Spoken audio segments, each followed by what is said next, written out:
Willys MB, Brake Line Installation Part 2, Front Axle Assembly. On the front axle of the Willys MB, on the driver's side of the tube, you will find a bracket that is welded to the actual tube itself. The brass T is part number 637432, and we'll use a bolt and a lock washer to fasten that to the bracket. The bolt size is 1/4 inch by 20 by 7/8 of an inch.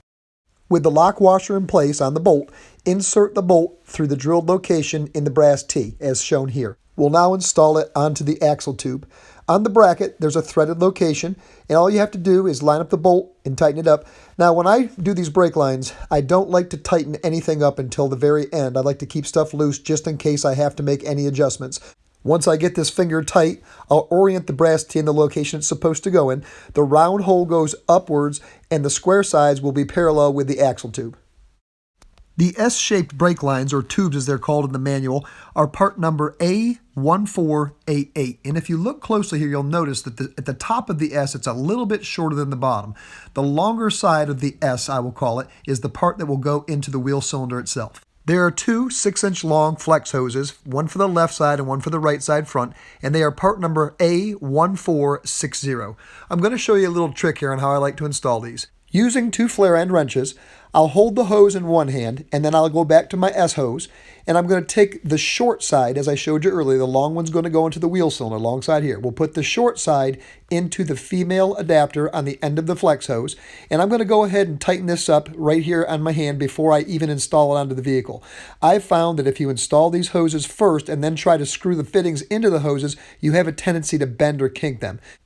Once the fittings are installed and hand tight, you can go back with a separate flare wrench and tighten it up completely. On tightening the fittings, I like to run the male fitting down until I feel what I would say it bottom out or touch the inside of the female fitting, and then give it another 1/8 to 1/4 inch turn just to make sure you make the seal. No additional sealant is required, nor do I recommend using any. Be careful not to over tighten the fitting as well. So the S-line is attached to the 6-inch flex line, and now I can install it onto the front axle. We'll take a look downward at the axle, and you'll notice that the brake line protector has a hole in it that's towards the wheel cylinder. I'm going to take that S-hose and insert it into the drilled hole on the brake line protector and just give it a little twist with my wrist and work this in there so I can get it inside and lined up with the wheel cylinder. It's kind of tricky, but it's also kind of fun as well. Again, I found it is better to do it this way than to try to put the two hoses on and then try to attach the fittings. Line the fitting up with the female fitting on the wheel cylinder. The wheel cylinder is part number A1484. It's a little bit of a tight fit, but you can get your fingers inside and you can start the fitting into the female threads of the wheel cylinder. Just get them started, and then you can go back in with your flare nut wrench and give it a good tighten. It's okay to fully tighten these fittings at this point because the S-hose at this time is immobile and it will not move. I'll show you where the flex hose goes. The other end of the flex hose goes through the bracket that's welded to the tube on the axle. If you look closely at the fittings on either end of the flex hose, you will notice that there is a stop that keeps it from pulling through both the bracket on the axle as well as the hose protector itself. Before we move on, I want to show you one more reason for attaching the flex hose to the S-line before you install it. It's very difficult to get a flare nut wrench in to tighten any of these nuts with the brake line protector in place. Each flexible brake line requires 2 of the retainer clips. The retainer clip part is 637427, and if you notice the bends in these, you'll want to place the bend away from the actual fitting itself, or forcing the fitting into the opening that it's in. The fit should be snug, and sometimes you need to use a rubber mallet to tap it into place. I'll show you a close-up of exactly the orientation of the clip. The bend in the clip is acting like a spring and keeping tension on the fitting and keeping it in its location. You can see here where it goes inside the machine groove on the fitting. One is required at each end of the flexible hose line. Moving on to the shortest line in the system, we will now install part number A1501, which is the driver's side or left side from the fitting to the flex hose. I'll lift the flex hose out and I'll install the fitting onto the flex hose while I'm holding the flex hose in my hand, making sure it doesn't turn. So I'm keeping pressure on the fitting and not spinning the rubber at all. Make sure the line is through the bracket and hold the opposite end in almost the location it would go to in the brass T. Once you've got that finger tight, you can go back holding the hose and holding each end of the fitting with 2 flare end wrenches. Go ahead and tighten up that fitting. Install the opposite end of the line fitting into the brass T in its location. Make sure you don't bend or kink the rubber hose. This is very important. After you do that, you can go ahead and finger tight the fitting. We're going to leave this one loose now, as we'll probably have to make some adjustments when we attach the other brake line to the opposite side. We'll take our second retaining clip and install it so the bend is facing away from the back side of the bracket that's mounted on the side of the axle. I'll install it just like this. In experience, this one is a little difficult to put in, and all you have to do is use a little mallet to tap it in. Just be gentle and try not to be too forceful, and make sure that the clip is in the groove on the fitting. This is what the retainer looks like when it's installed. As you see, it's in the groove of the fitting there, and it lines up almost perfectly perpendicular with the bracket that's on the axle tube. The passenger side, or right side of the Jeep, is the same installation as the driver's side. I'll show you where the flex hose goes here in the bracket on the axle tube. There are two larger and long clips that hold the brake line over the top of the differential cover.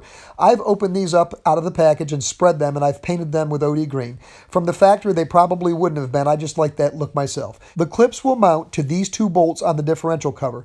I've got my last brake line laid out, and notice the asphalt loom that is on the line itself. This loom will act as a protectant from the two brackets and two clamps that we have to install on this line. Look closely at where each piece of the loom is located on the line. It will come into play later in the video. The next step is to remove the two bolts from the differential cover. Set the bolts aside and be sure to save your lock washers, as we will be reinstalling these bolts. The longer of the two lines on the front axle is part number A1376. I'm going to be installing it from the front, and notice how I've got the asphalt loom upwards and the bend upwards, and I'll just go ahead and attach that fitting to the T and tighten it by hand for the time being. This will keep it in place as I install these clips. These are actually a little difficult to install because they're hard to bend back after you've opened them to paint them or to install them. So what you want to do is you want to face the L like it's going to be facing towards the rear of the vehicle. Center the clip in the middle of the asphalt loom, which is centered in the section of the brake line that coincides with the bolt that it attaches to. I'm squeezing the clips back into shape by hand for the time being.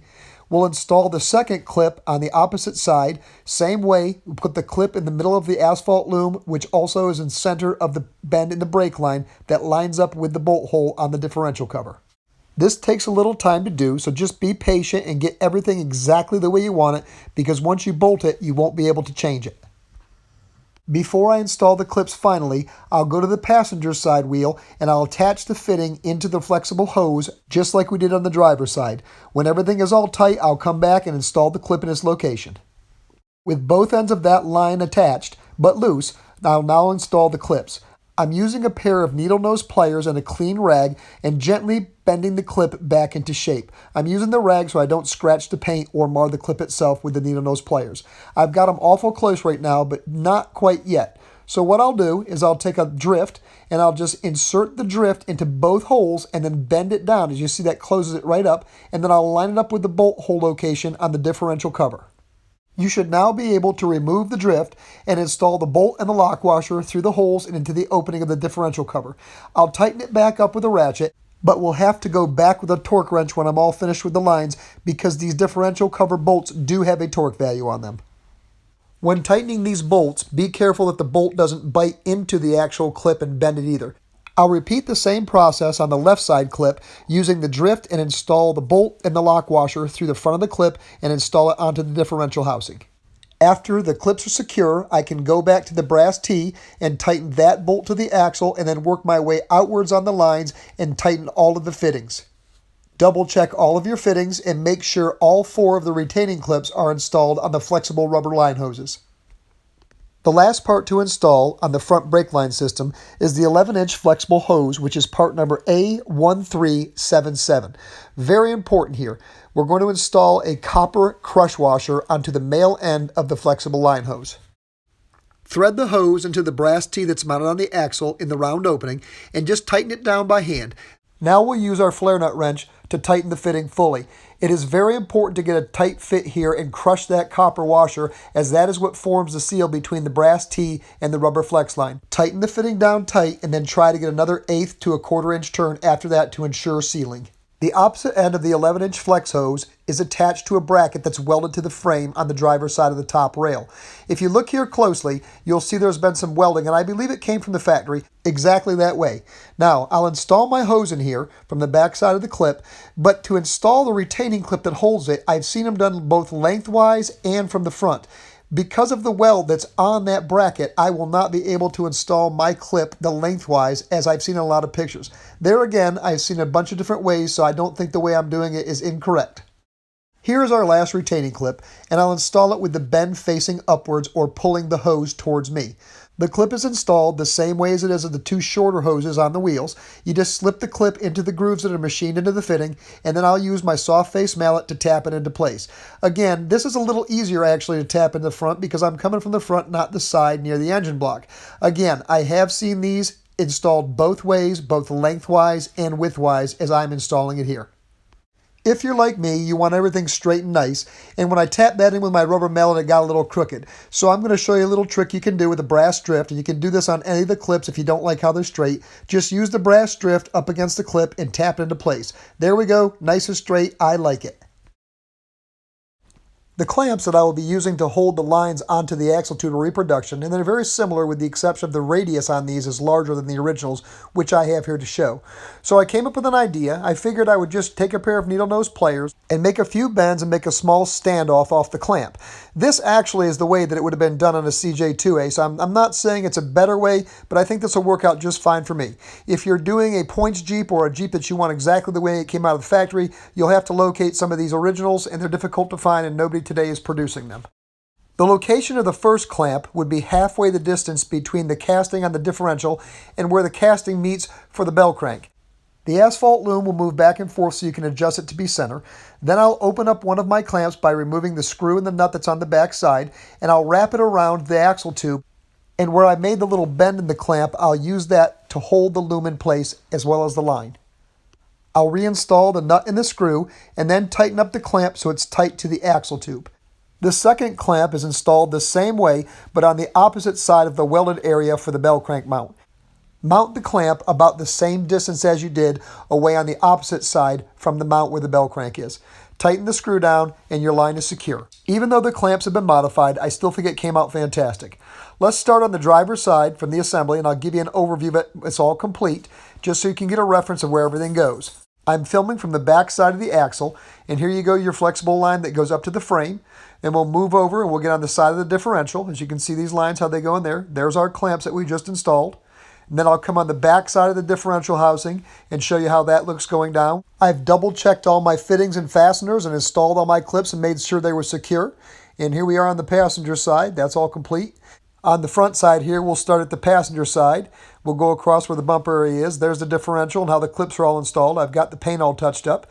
And we'll work to the driver's side. Thank you for watching. I hope you found the video helpful and informative.